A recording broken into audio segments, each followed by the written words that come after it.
Welcome. Before we begin, I'd just like to take a moment to acknowledge the traditional territories of the Indigenous peoples across Canada. We're grateful to live, work, and learn on these lands, which have been home to Indigenous peoples for thousands of years. We recognize the enduring relationship between Indigenous peoples and their traditional territories and the importance of honoring and respecting the histories, cultures, and contributions of all Indigenous peoples. My name is Michelle Lynn Goodfellow, and I'm the Communications and Engagement Manager for the PKD Foundation of Canada, which is the only national organization solely dedicated to fighting PKD through research, awareness, and advocacy, and education and support. Tonight, we have a special treat, a cooking demonstration and nutrition webinar from Emily Campbell, the registered dietitian and certified diabetes educator who has presented at many of our nutrition learning events in the past. Emily will be talking about the latest in science-backed nutrition advice for people with PKD, and also showing us how to prepare a delicious plant-based meal that's kidney-friendly.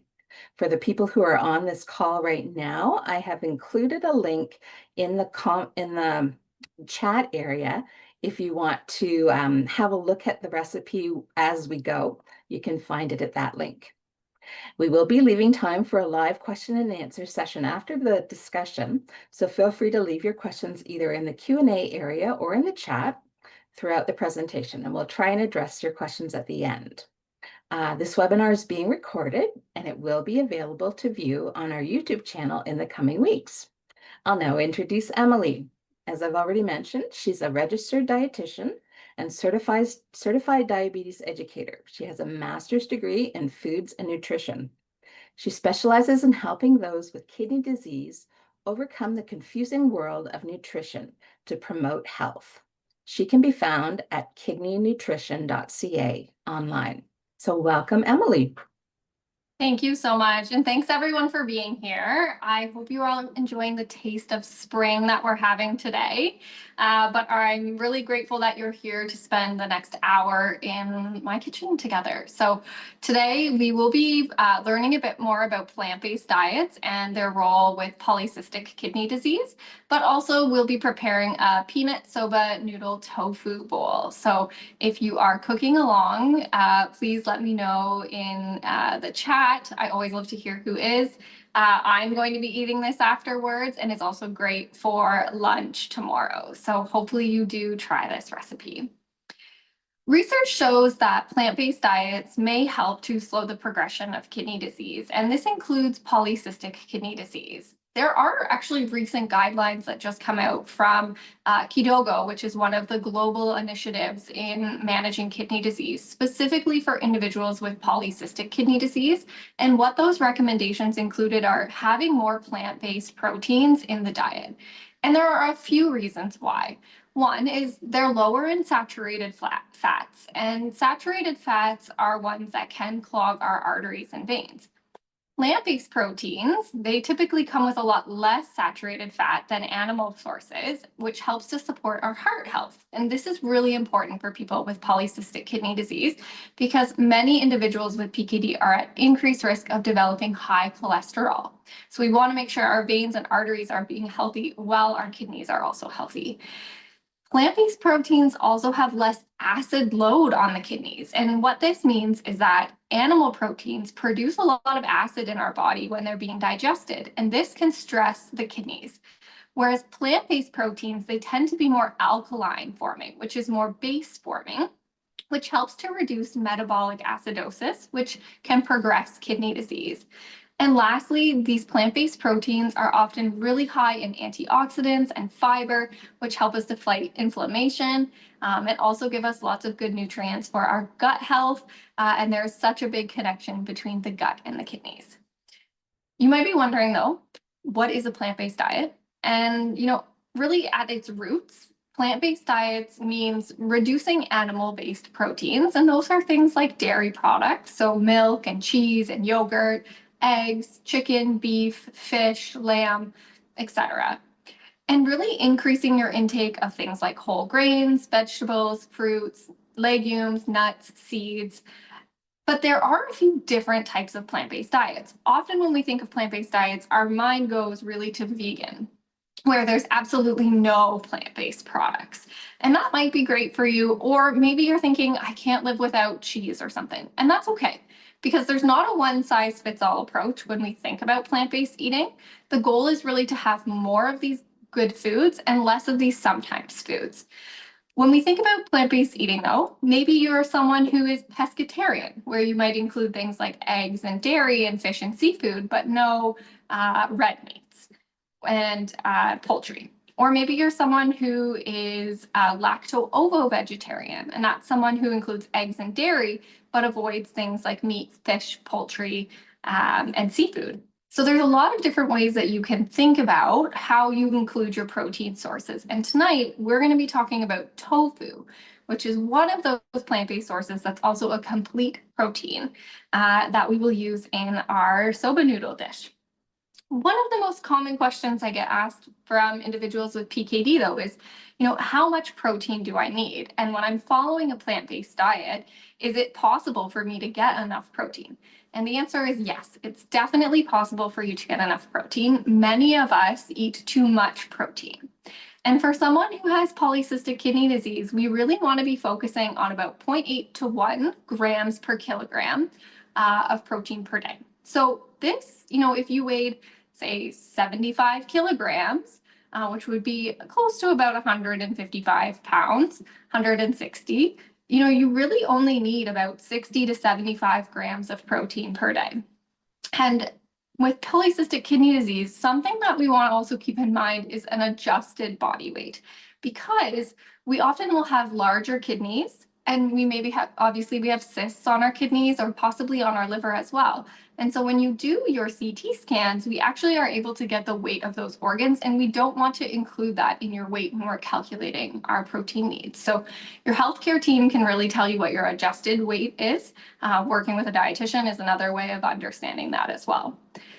There is an upper limit, though, with protein, and that's about 1.3 grams per kilogram.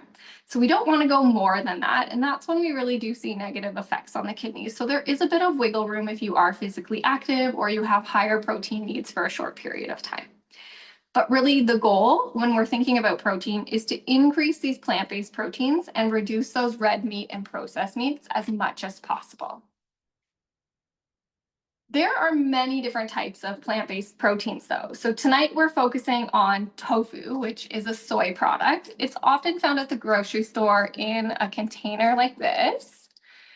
So this is one brand. There are lots in the market, and actually most soy products are produced in Canada these days. So we can certainly read the label to see what country they're made in. There is a great company in British Columbia that has lots of great options, and they also calcium fortify their tofu too. There are different types of soy products outside of tofu, though. There's edamame, which is the beans. There's tempeh, which is a fermented soy product. There's soy beverages, so drinks. And then there's also, those are the main ones. So soy milk, tofu, and tempeh, and edamame, which is the soybean itself. There's also legumes, so things like split peas, chickpeas, lentils, lima beans, black beans, kidney beans. All of these are also great different ways of getting plant-based proteins. And then, of course, we have our nuts and seeds. So walnuts, almonds, pecans, sunflower seeds, peanut butter. That's something that we're going to talk about tonight.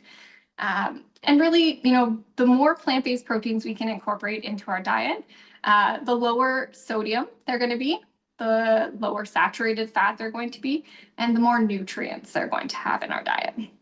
And whenever we're choosing some of these plant-based products, because there are some on the market that might be, like the veggie burgers or the veggie grounds, things like that, they often have quite a lot of sodium in them. So when we are choosing our plant-based products, it is important to read the label, which we'll talk about in just a second, so that they can be lower sodium, things like tofu or tempeh, or unsweetened yogurts, if you choose to include that, or unsalted nuts and seeds.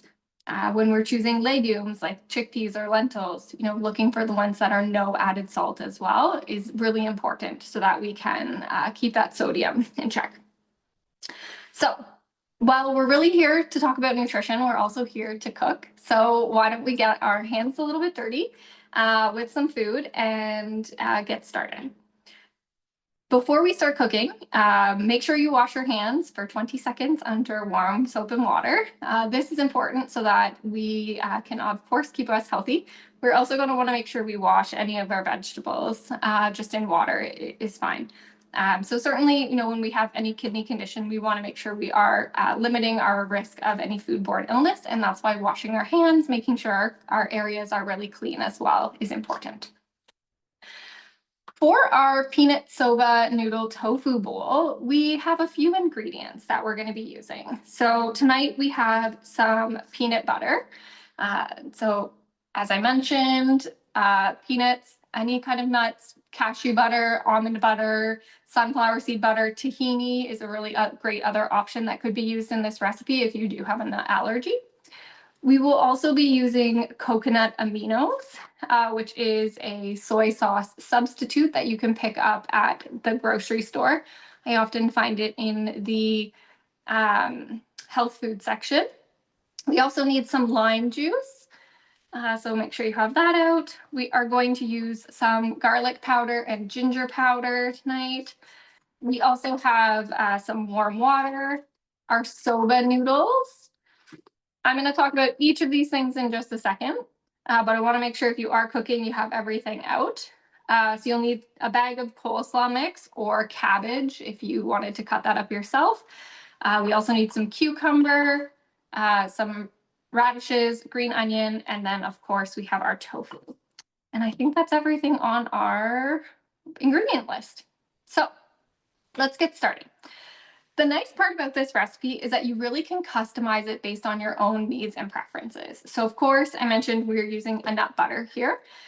You could use a seed butter. You could use really any kind of nut butter substitute that you prefer. If you don't like peanuts, you could use cashew. You could use tahini in this recipe.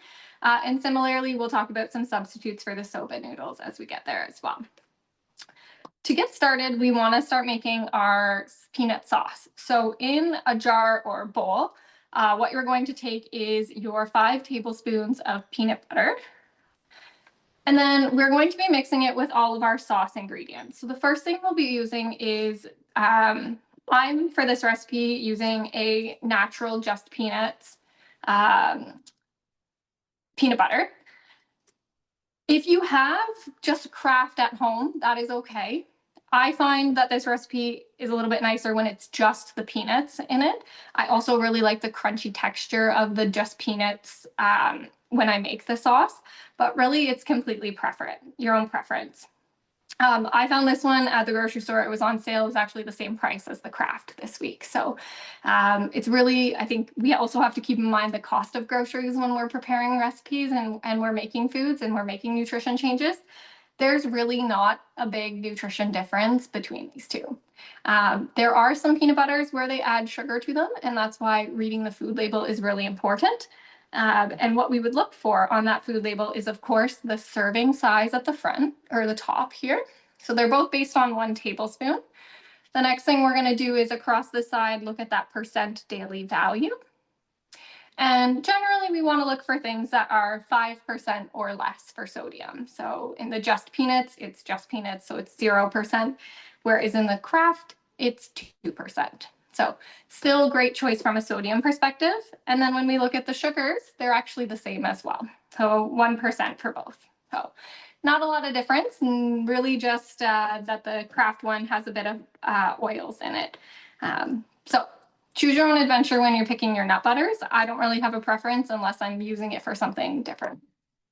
For this one, you do want a smooth, not a crunchy. So another reason why I picked up that other option.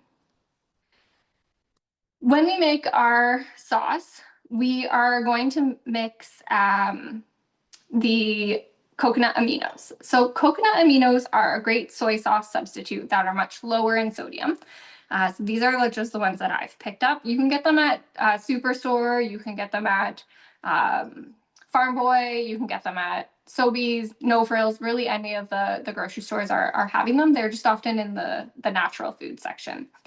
The reason I choose these products instead of a regular soy sauce is because of course, the sodium difference. So in a regular soy sauce, in 1 tablespoon, there is 960 milligrams of sodium. In the coconut aminos, in 1 tablespoon, there's 350 milligrams of sodium, so a third less. And when we have kidney disease, it's not a no salt diet, it's a low salt diet. So it's okay for us to still have a bit of sodium. And I think that's the nice part about these recipes, is that we give you the nutrition information for them. And when we make everything of this recipe, there's actually only 502 milligrams of sodium in the entire recipe. So if we think about our budget of sodium for the day, it's about 2,000 milligrams. 500 fits perfectly in there. You know, if we're aiming for about 500 every meal, and then we still have a couple of snacks throughout the day, we're right on track. So coconut aminos, they have a very similar umami taste, which is what we're going for with using them in our sauce. So in our 5 tablespoons of peanut butter, we are going to mix in 4 tablespoons of coconut aminos. And then we'll mix this together with a few other things. We're also going to add some lime juice in this recipe. So lime is a great kind of citrus additive in it. I'm just using real lime. 2 tablespoons of real lime is the same as 1 lime juiced. When I went to the store this week, the limes were really, really tiny. And this is the same thing. The difference is this has citric acid in it, which is actually helpful from a PKD perspective. So depending on the brand, they may add that directly in as a preservative, or there's also just a bit of citrate in it, which can help to lower our risk of kidney stones. Lemon juice has way more citrate than lime juice. So if you do have kidney stones, it'd be better to use the lemon juice, but lime is a nice additive in it as well. These are a little bit more shelf stable as well, so depending on how often you're using it.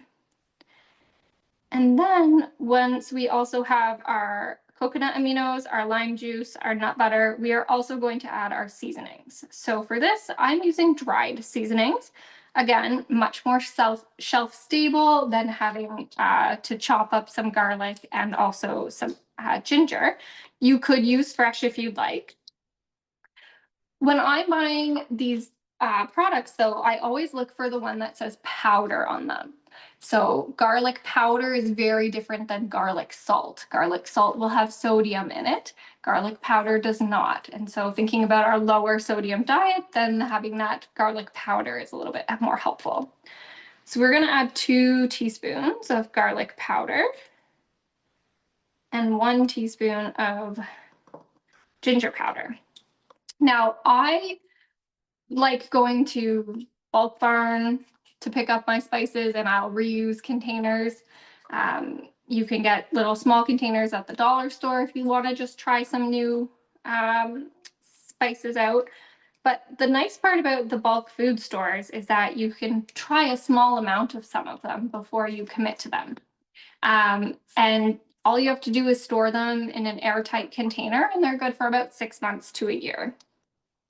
The nice part about them is that you can make your own seasoning blends as well. So you could mix things like rosemary and garlic and chili flakes and basil and thyme and make like an all-purpose seasoning. You could also mix together like dill and garlic and kind of have a nice option that you might put on salad dressing or something like that. So really, the using herbs and spices is a great way of adding flavor without sodium to our food. And there are products on the market like Dash or Clubhouse that have options available that are already made. But if you're just learning how to use spices or just trying them out, the bulk food store can be a really great option for it. So in my peanut butter here, I have all of my coconut aminos, peanut butter, lime juice, and also my garlic and ginger. So you can see it kind of comes nice together like a little paste. You can add water to it to thin it out just before we serve it if needed. The next thing in our recipe is actually soba noodles. So soba noodles may be a new product for you. Soba noodles are a buckwheat noodle. And buckwheat is a great whole grain. When we cook the soba noodles, we actually just cook them however the package recommends. These ones I just boiled in hot water for 4 minutes and then ran them under cold water to help prepare them for our cooking demo. If you don't have soba noodles or you can't find them, whole grain spaghetti works just as well in this recipe. And the reason we're focusing on whole grains, so things like oatmeal and barley and wild rice and couscous and farro, is because we need a lot of fiber when we have PKD. And in fact, these new guidelines recommend actually having between 25 and 38 grams of fiber per day. Most of us don't get enough of fiber per day, which is why we really want to look for those whole grains. And whole grains, they have all of the nutrients in them. So they have the bran, the germ, the endosperm. And that is why we get all of the B vitamins and we get the most amount of fiber as well. This recipe, I think, is nice from a customization place because if you were gluten-free, you could use rice noodles, for example. They cook very similar to the soba noodles. You rinse them as well, and then they would also go great in this dish. So I think that's a nice part about the customization of it is while we are focusing on whole grains, not whole grains are maybe not feasible for everyone. There are gluten-free whole grains. So if you can include those are also would be good. Some of the grain products like quinoa is actually a complete protein. So when we think about proteins like meat, animal proteins, fish, chicken, they have 9 essential amino acids in them. And our body needs those amino acids to build muscle, to fight infection. Some products like quinoa also have those 9 essential amino acids, same with tofu.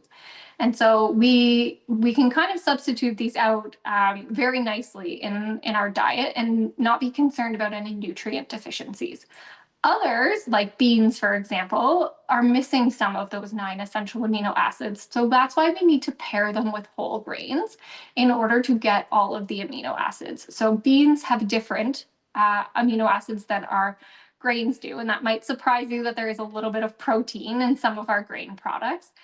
Something like bread can have 4 grams of protein in it, rice as well. And like these buckwheat noodles, they have 11 grams of protein in them. So when we pair those different types of protein sources with grains in our diet and kind of think about that balanced plate, we're actually able to get all of the amino acids that our body needs. Choosing those whole grain ones helps to give us fiber, helps our bowel movements. It also helps with our cholesterol lowering and our blood sugar control. So we're going to start to prepare our bowls here, and we'll talk about a few of the other ingredients. So I'm just going to grab a nice bowl here. If you are meal prepping this, you could definitely prepare it ahead and keep it in the fridge for a couple of days. You can mix it all together, or you could do individual containers depending on how many you have. So I'm just going to use a nice little bowl here. And when we prepare it, the recipe makes 4 servings, so we're going to be able to divide it up by 4. The first thing we want to do is put our soba noodles in our bowl. So this is just what they look like when they're cooked. You can see they look exactly like spaghetti noodles. So if you can't get access to them, I picked these up at T&T, but I've also seen them at the Superstore. Farm Boy has them as well. Sobeys, really Walmart, wherever you grocery shop. But I just happened to get these at T&T this week. The next part of our recipe is actually coleslaw or cabbage, sorry. So I've just used the Dole cabbage mix here. This I find is very convenient. Many of us are still working, so it's still easy to get our vegetables in if we don't have the time to chop up a cabbage. Also, depending on the time of the year, cabbage can be really big. But cabbage is important for us to include in our diet because it does have quite a lot of prebiotics in it and lots of great fiber. And I love the bag mix because you get a little bit of color in it too. So this recipe is going to use a whole bag. So a quarter of the bag will go in each bowl.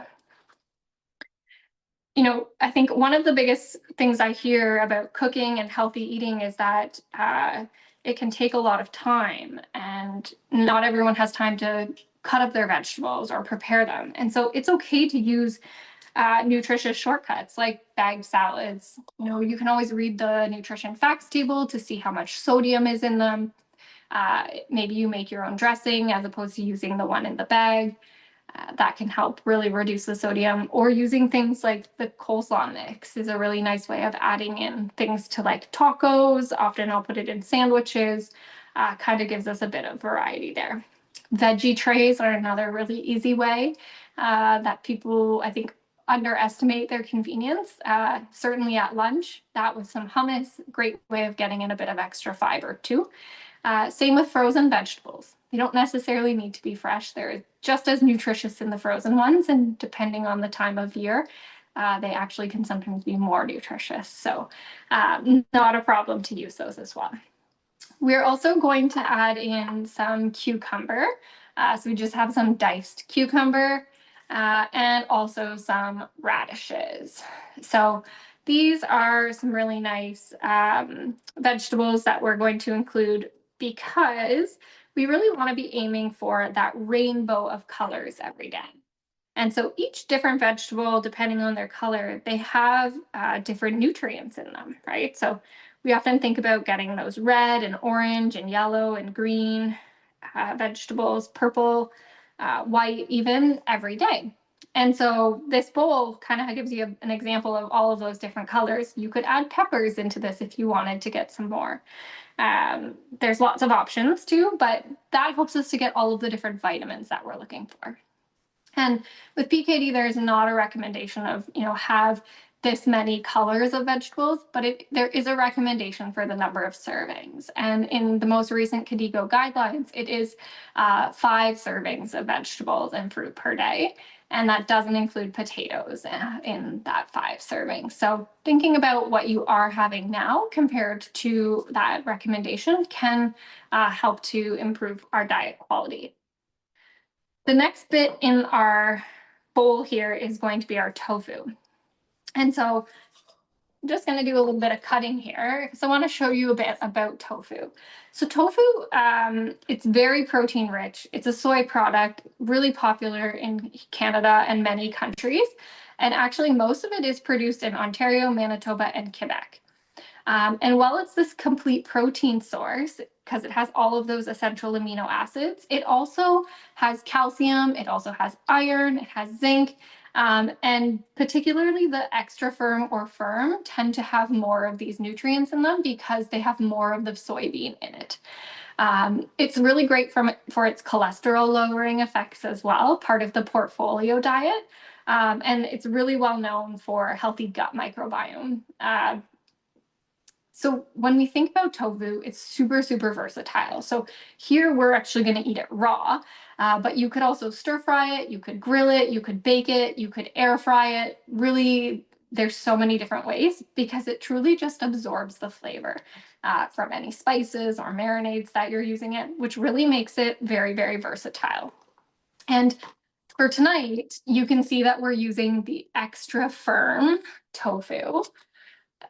But there are other options. There's firm, there's silken, and they each kind of have their unique texture. So the extra firm that we'll be using tonight, it gives us a little bit of a chewy texture, which is what I was looking for in this recipe. The silken tofu is really nice as a dessert. So it can come flavored or plain, and you could add vanilla extract to it, and it's a nice little dessert option as well. But plant-based proteins like tofu can often be very inexpensive to prepare or to purchase, and they have longer shelf life. So stocking up on things like beans or legumes or lentils when they're on sale, if they're dried or canned, tofu, buying it in bulk. I think a package of tofu, which we'll get 4 meals out of this, I think it was like $4.99 at the grocery store.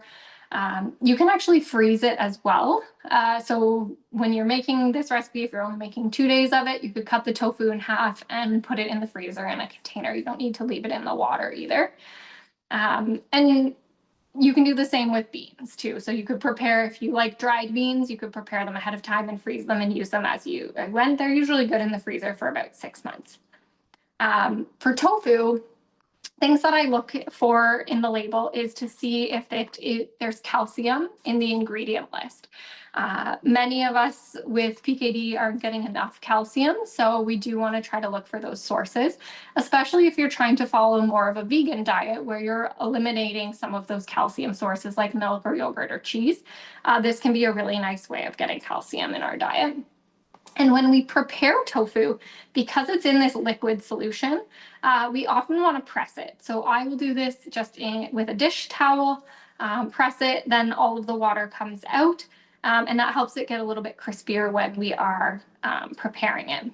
You can marinate it after you've drained the water, or you can use it like we're going to today. Tofu, it's very, very soft to cut. You'll see with my lovely knife skills here. Just kind of goes through very nicely. And we're going to use little cubes today.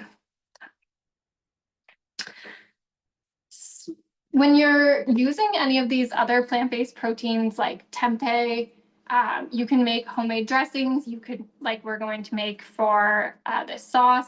You could also use like Mrs. Dash on them.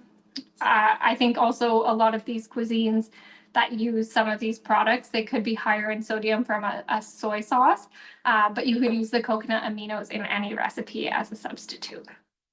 If you're using different other proteins in this recipe, like if you wanted to use beans, which you easily could use chickpeas, black beans, any of those, you could use the canned ones that have no added salt. You could use the dried ones if you have time to soak them and cook them, then that's also perfect too. The neutral taste really works well in this recipe because the dressing is going to have a lot of deliciousness in it. So we have our cabbage, we have our soba noodles, we have our vegetables. We are going to put a little bit of our tofu on here. So I just have our tofu kind of cut up and put it anywhere on here.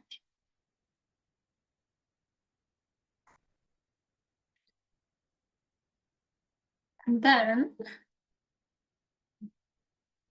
we are going to drizzle our sauce. So you can see it's quite thick. I am going to add some more water to it just to thin it out a little bit. I like to drizzle mine on top. If you wanted to, you could put the tofu in the peanut sauce or the soba noodles in the peanut sauce, and you could easily mix them together if that's what you like. Not everyone loves all their food mixed together, so we're recognizing that we all have our own taste preferences for our meals. And then we're also going to add some green onions too, just for a bit of color and flavor. And whenever we're preparing plant-based proteins, because you could do things like beans, maybe you put that in your chili instead of using ground beef. You could do a bean burger. You could put some in a quesadilla. You could use a nut butter for a sauce. You could thicken your smoothies or your soups with tofu. The silken would be a really good one. You could steam edamame as a great snack from the frozen section. You could roast chickpeas in the oven as a snack.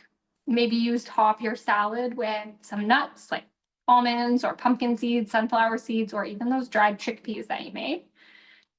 You can saute the tofu or tempeh and you can put it in a stir fry. You could put it with noodles like we are. You could even put it in a sandwich. You could even do things like lentils in like a shepherd's pie or using it as a ground meat substitute in tomato sauce. You could even substitute dairy products for things like soy milk or yogurt in different recipes. So there's lots and lots of options that we could use plant-based proteins with. So have this all nicely mixed.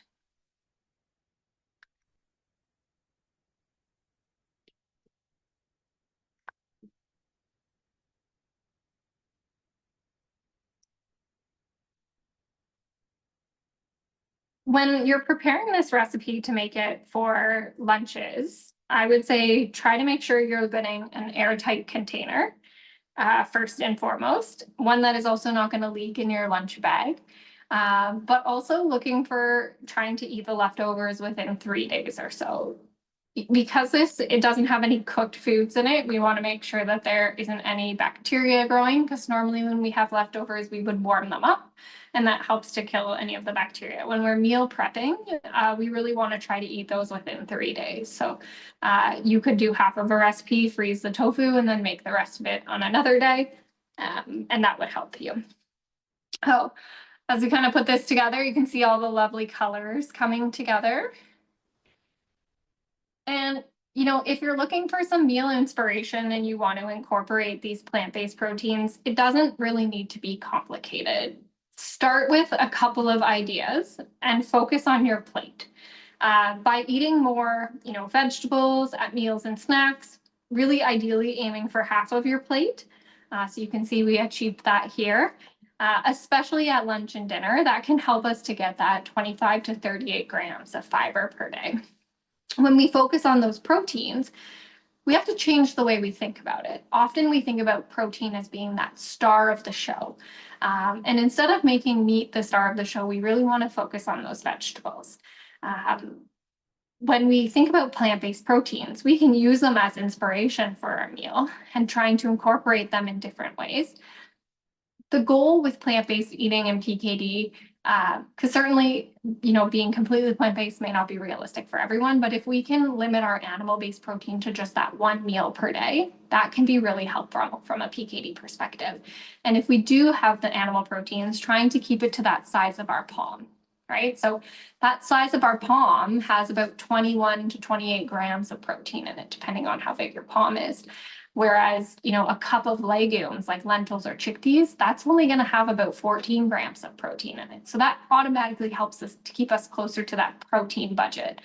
Something like a tablespoon of peanut butter, for example, that's going to have 4 grams of protein in it. Our tofu, we used a quarter of the package, which is about 12 grams of protein from the tofu. So plant-based proteins, they do have quite a lot of protein in them, not as much as animal-based proteins, but that also helps to keep us in line to that 0.8 to 1 grams per kilogram. When you're making your meals, trying to choose those whole grains, things like oatmeal or barley or wild rice or couscous, soba noodles. This gives us fiber, right? So maybe at breakfast you do like a whole grain tortilla with some scrambled tofu. It works just like an egg. You can add some seasonings to it. Maybe you do some onion and peppers and arugula. Maybe you add some salsa to it. You can do at lunch, maybe you do a nice salad with some quinoa. Maybe you add some low sodium feta, some lentils, olive oil, lemon juice. And dinner, you could try the soba noodle bowl, or you could do a tofu stir fry, right? With peppers and mushrooms and onions served with brown rice. There's lots of different ways that you can incorporate some of these plant-based proteins, and the recipes for some of these are already on the PKD Foundation website. So there's lots of ways to get you a bit more inspiration. If you are looking for support, of course, the PKD Foundation has a great nutrition blog. You can speak with your nephrologist or your healthcare team. We do have the Love Your Kidneys, which is a cookbook available on the PKD website for you as well. Or, connect with a dietitian that helps support those with kidney disease. So if you're looking to make nutrition changes and wanting to understand your blood work and your urine, there's a lot of people out there to help you. And it's never too early or too late to start making these changes. And, we really strive for progress, not perfection. So think about how much animal protein you're having right now. If you feel like you're having it 3 meals a day, 7 days a week, maybe you just focus on changing 1 meal every day. And then gradually work up to 2 meals per day. And you begin to be more conscious of some of those decisions that you're making. And it'll be great health for your kidneys and your overall body too. We have lots of time for questions, and I think that's the most important part of these sessions, is getting your questions answered. Of course, eating these delicious bowls, the peanut butter sauce is just very, very lovely to smell. So I'm here to answer your questions and take advantage of asking them. Okay, so thank you so much, Emily, for that demonstration. That was awesome. We will take questions now. If people who are live on the call want to leave any questions, either in the Q&A area or in the chat, and I see a couple have come up already. Someone's asking, are there any fruits or veggies that should be avoided with PKD? That's a great question. So from a kidney perspective, if you have reduced kidney function, we want to avoid something called star fruit. It's a little yellowish green fruit that looks like a star. That one can cause toxic effects if we have reduced kidney function. If you are on Jynarque or tolvaptan, you want to be avoiding grapefruit. Otherwise, the rest are fine. It really just depends on your blood work. I think we could go down the route of potassium if we want to go down there, because that's a lot of times I hear, well, I can't have tomatoes, I can't have avocado. And even though these are really great vegetables or fruit, depending on what you want to call them, in our diet, it's really about how much we're having of them. So controlling our potassium is very important, and that's why we get you to do your blood work so often. But it's okay to have, 6 cherry tomatoes on your salad. But we might not want to eat an entire plate of spaghetti sauce, right? The volume of tomatoes in spaghetti sauce is much more than those little cherry tomatoes on our salad. So understanding where our potassium is coming from is important. And potassium is not always high in our blood because of the diet. It could be because we're constipated. It could be because of our medications. It could be our blood sugar control. So working with a dietitian can really help you understand if you need to avoid further foods, but really the ones we absolutely have to avoid is grapefruit and star fruit. Someone else is asking, do mushrooms cause uric acid? Good question. So uric acid is a breakdown from purines, which we find in foods. And there was a lot of chit chat around things like mushrooms and yeast and things like that having uric acid in them. But really, the main foods that we need to avoid are animal-based proteins, and particularly some have more purines in them than others. So things like organ meats and deli meats and bacon, different types of fish and seafood tend to be much higher in purines than others.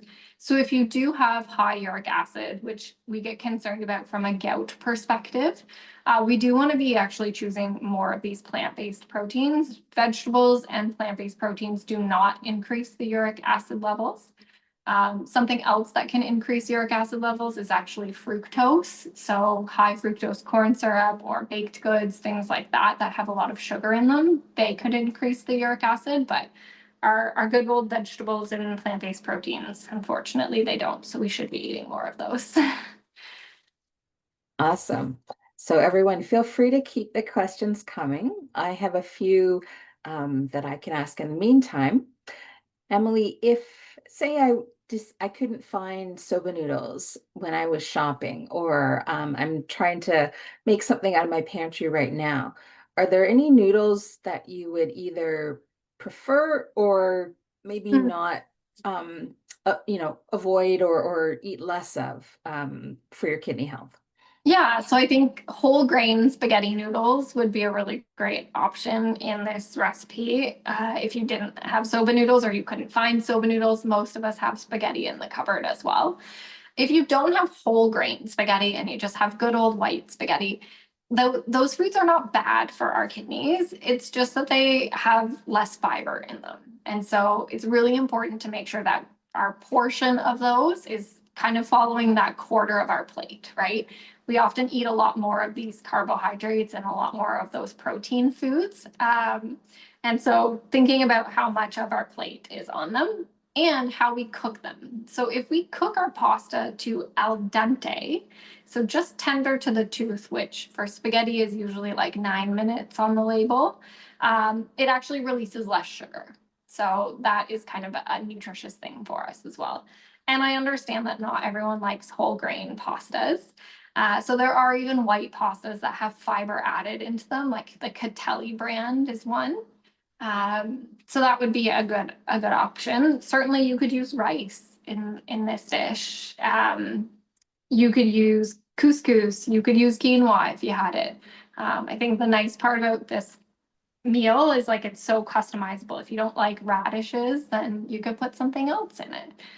If you wanted to clean out your fridge, you could do that too.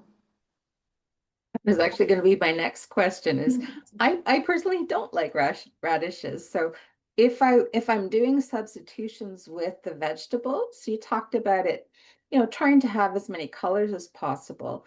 What would be some good swaps in that particular meal For for some sure. vegetables? Yeah, so I think when I think of radishes, I think of like a red thing. So I would think possibly something like a red bell pepper, for example, would be a really nice substitute. If you liked mushrooms, you could probably do raw mushrooms in here as well. I know that's not always a fan favorite of many people to have them. You could even do, I'm trying to think of what I have in my fridge right now. You could do something like asparagus if you wanted. If you didn't have cabbage, you could easily do lettuce, cut it up nice and small. Um, if you had carrots, you could put that in it as well. Trying to walk through the grocery store. I think you could do like small pieces of broccoli even. Like I would cut it up in kind of bite-sized pieces that you could still put on a fork. You could easily do that as well. We have a question here. Can you repeat the amount of protein to eat per kilo of weight? And Mhm. what is an example of what 10 grams of protein might look like in terms of food on your plate? For sure. So for protein, according to Kadigo, it's 0.8 to 1 grams per kilogram per day. So if you were a 75 kilogram person, it would be 60 to 75 grams of protein per day. To put that into perspective for you, one egg, large egg, has 6 grams of protein in it. A handful of nuts has about 7 grams of protein. Half a cup of Greek yogurt has 8 grams of protein.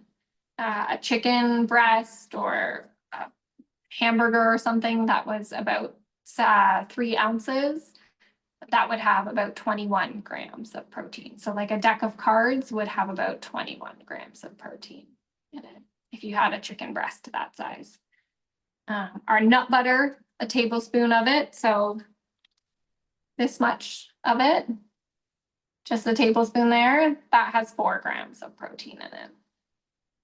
So it's really easy for us to eat enough protein in a day. If we think about what we maybe typically have, maybe you have a couple slices of bread in the morning, that could be easily 4 grams of protein. Plus you put your nut butter on it, that's 8 grams right there per slice. So total of 16 in the morning. And then at lunch, if you, right now you're having animal-based proteins, maybe you have 2 eggs. You also have some cheese, or maybe have a yogurt or cottage cheese. Cottage cheese, for example, half a cup has like 12 grams of protein in it, I think. Whereas yogurt has 8. And then at dinner, if you have, your palm-sized portion of protein, you're going to get 21 there. So it's really easy to just overeat just on the protein pieces, and not even consider the like small amounts of protein we get from our rice or our crackers or our snacks, for example. So, and you can use different apps like Chronometer or MyFitnessPal if you are interested in tracking your food. I would look for ones that have like the verified check mark if you're using MyFitnessPal, whereas Chronometer, everything is verified based on like larger Canadian and US databases. So Chronometer is free. You could certainly use that if you're interested in tracking kind of your nutrients as well. Do you have any recommendations if someone is vegan or decided they wanted to lean more to the vegan side and aren't eating things like eggs or, a chicken breast or even some fish? Is it how to get enough protein? Is it hard if you're eating vegan? It's not hard at all because there's so many great vegan sources now, right? There's nuts, there's seeds, there's tofu, there's tempeh, there's edamame, there's beans and legumes, and it's really just about how we think about meat instead of it making it the star of the show. Um, when we think about, transitioning more into plant-based diets, my biggest suggestion is not to go from 0 to 100 because we need to develop that cooking skill, right? We often think, oh, I'll just put something on the barbecue, it'll be a piece of meat and some vegetables. And you can still do that when you're plant-based, right? Maybe you use something like tofu steaks and you kind of cut it into larger pieces and you grill that with your vegetables. But you might want to season the tofu before you put it on the barbecue. That way it has a bit more flavor to it. But really, it doesn't change what we're doing. And there are a lot of convenience things that we can still use. So canned beans, for example, if we were making a pasta sauce, instead of putting like cooking our ground meat or ground turkey or our chicken, we would just open a can of beans and rinse them, and that's fine. There are some substitutes, like instead of eggs, you could use like chia seeds in water, makes like an egg. You could easily use, like, depending on if you were baking something, that might be a nice substitute. Tofu scrambles really nicely, so it can be a great breakfast option instead of eggs, like scrambled eggs or fried eggs. Nutritional yeast is a really great product from a vegan standpoint that tastes like cheese, kind of has that umami taste that you would use like a Parmesan. So there's a lot of great substitutes. I would just say going slow helps to sustain kind of the recipes that you like to eat, and also helps to adjust your kind of tastes. And if people want to be putting questions either in the Q&A area or in the chat, we'll take them. There's one that I'd like to save to the end, which is about the KDIGO guidelines. But someone else has asked, can I use cayenne pepper? And if so, how much per meal? Yeah, cayenne pepper is no problem, whether you use it in a dried format or the liquid format. I'd just be concerned about sodium if you're using it in like the liquid format. I've never been asked how much. I would just say however much you can tolerate because it's pretty spicy. There isn't really a need to be concerned about any of the nutrients in it other than the spice level and the sodium if it's the bottled one.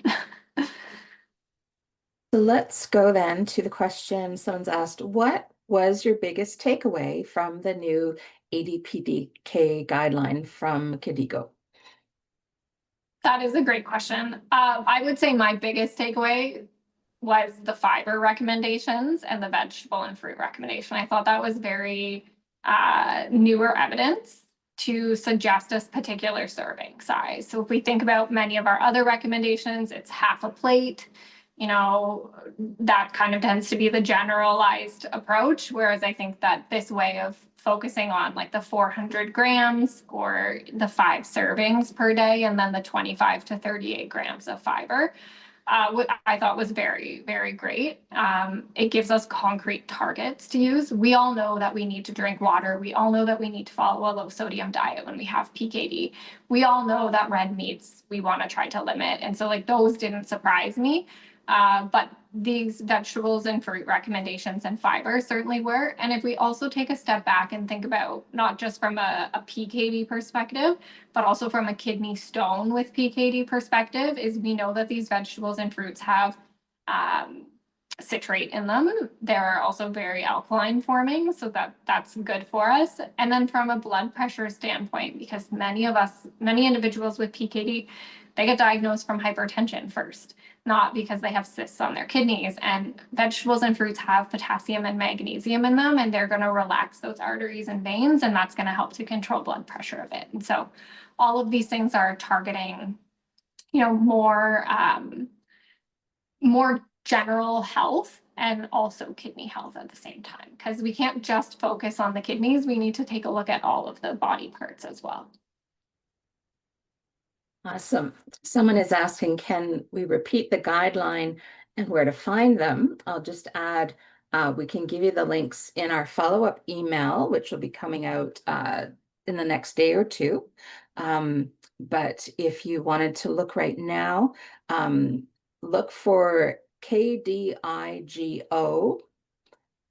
ADPKD guideline. Google it and it'll give you the PDF. Now, it's a huge, long document that's been prepared by healthcare professionals, primarily for clinicians, but they also have on the KDIGO website, KDIGO, they have some one-page summaries of each of the chapters with some infographics, and it's a little bit easier to digest. And I'll also be sharing the one infographic for the lifestyle and nutrition chapter of the book as well. Yeah. Okay, I have a couple more questions. Someone, when they registered, was asking, what about oxalates in PKD? So unless you have kidney stones, we really don't need to be concerned about oxalates. And truthfully, there's not a lot of good research among restricting oxalates, even if we have high urinary oxalate. What we mostly want to focus on is actually pairing our meals with calcium, which helps to bind oxalate. So I think if you do have kidney stones and you've had a 24-hour urine where your oxalate levels are high, really connecting with a dietitian who has a good understanding of PKD and kidney stones can be really helpful. We do have some blog posts on the PKD website about oxalates as well. There's certainly some foods that are much higher in oxalates, right? Spinach and almonds, but some people don't eat those and they still have high oxalates, right? So we need to think about what the cause of the high oxalate is. And sometimes it's not the food, but we can reduce it by pairing it with calcium and just being aware of our portion sizes too. Awesome. Someone is asking in the chat, any ideas on how we can flavor the tofu? They've put marinade, etc. Yeah, so I like to do a marinade. We do have a stir fry sauce in one of our recipes online, which is great. You can marinate the tofu in it, or you could just put it in the stir fry itself. I often will just do like fresh ginger, garlic, or powder, depending on how much time I have. The coconut aminos and some sesame oil is another really nice way that I like to flavor it. If you wanted to even do more of like a citrus, you could do some lemon, you could do some garlic, you could do like some parsley or oregano and make like a Mediterranean style tofu as well. Any of those would be fine. When you press the water out and then you put it in the marinade, even if it's just for an hour, it really does take up all of the juice of the marinade. Well, we're getting, oh, one more. Someone's asked again, will this recording be shared? Yes, someone asked that question earlier. We are recording this presentation and it will be available on our YouTube channel for the PKD Foundation of Canada in the coming weeks. And again, for everyone who registered for the webinar, we'll send out an email with the link to that video if you're having trouble finding it. So we'll let you know, and absolutely we can show it again. So we're getting close to the end of our time. I want to thank Emily again for joining us. I think that obviously this is a topic that is something that I think people with kidney disease feel like it's something within their, something they can control, as opposed to a lot of things that feel out of your control when you have PKD.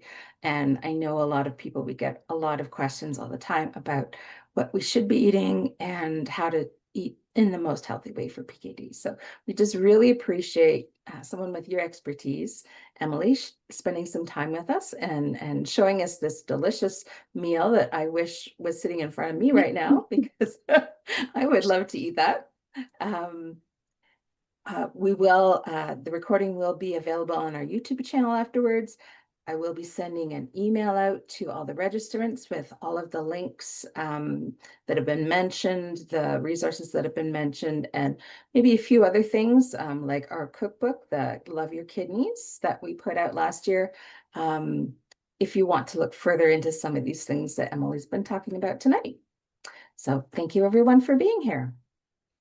Thanks, everyone.